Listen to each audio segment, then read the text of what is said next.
football, no championship matches this weekend because of the international break for World Cup qualifiers, so the focus falls on Leagues 1 and 2.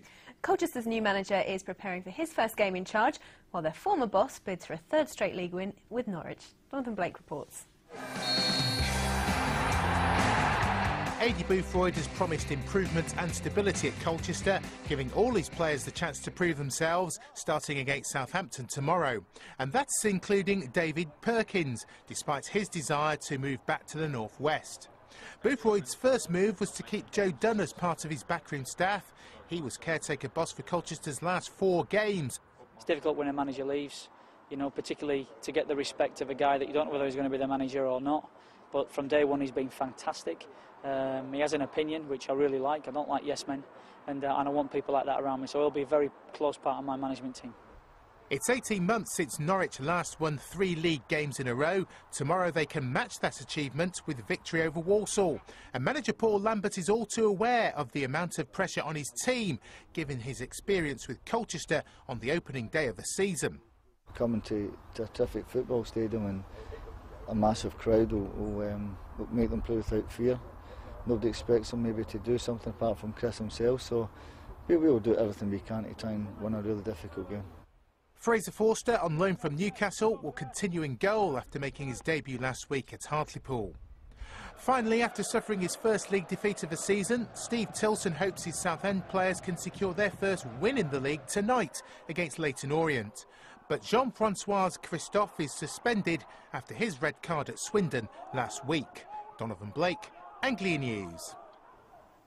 The Essex cricketer Ravi Bopara is on England duty tonight against the Australians, but his county teammate secured a long overdue win in the Pro 40 one-day league against Hampshire, with Alistair Cook playing a starring role.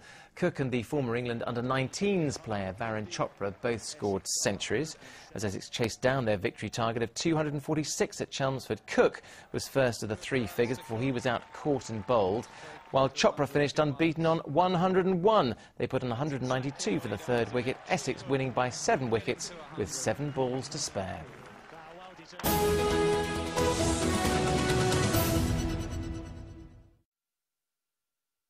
Right, just one thing we do need to mention. In our report earlier about the shooting incident at Northampton General Hospital last year, a photograph appeared of a young musician not involved in the case in any way. We do have to stress that, not involved in the case in any way, and of course we do apologise for that error.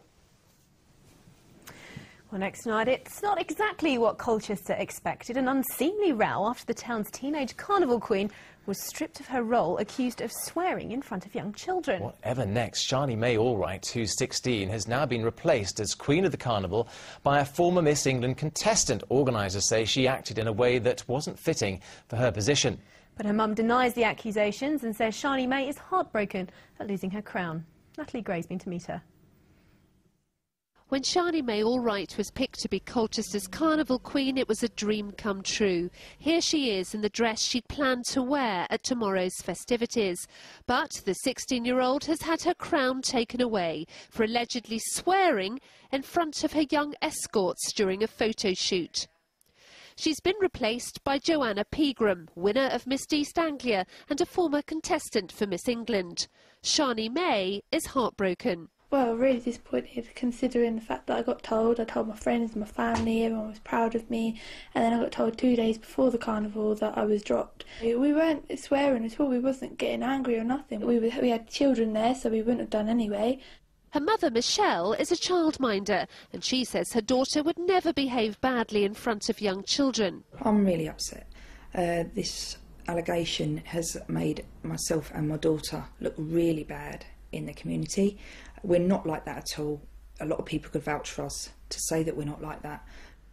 The family do admit to being critical of how the festival was being run.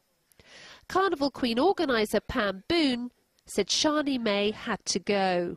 Right, what she's meant to have done wrong, basically, is number 1, bad language in front of children. Number 2, being very angry and being very vocal about myself. Giving these young children a very wrong impression of me, and that's when I had to decide that whether she was a suitable role model for Colchester or not. There was no swearing, there was no hostility, there was no aggression. But there will be some who will say, but hang on a second, you've replaced the Colchester Carnival Queen with one of your own models. How can that possibly be fair? It can only be fair because she was the only other entrant. So I think that's fair enough. Joanna, who's 22, is delighted to be chosen, even if it was by default. I got a call 2 days ago and she just said, Joanna, would you mind stepping in? Obviously we've got all your information here. So I said, blimey. So yes, that was absolutely dreadfully exciting, obviously, very exciting. So yeah, I'm looking forward to it. It's going to be quite nice. I've recently moved to Colchester, so it's going to be lovely to represent Colchester as a whole as the Carnival Queen. So a big day for Joanna and the town tomorrow, but for Shani May, her dreams in tatters, it'll be a night in at home.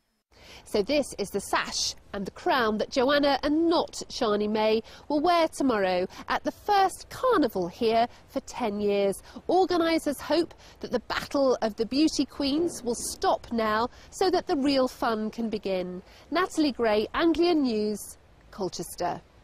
Let's hope so. We've got a very own carnival queen here. Tell us all about it. Not quite. Never quite made it to queen. I'm afraid the closest I got was a fancy dress float.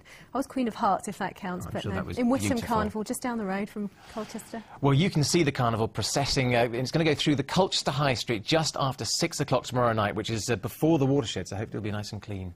Right now, though, let's take a look at what's happening on tonight's evening news with details.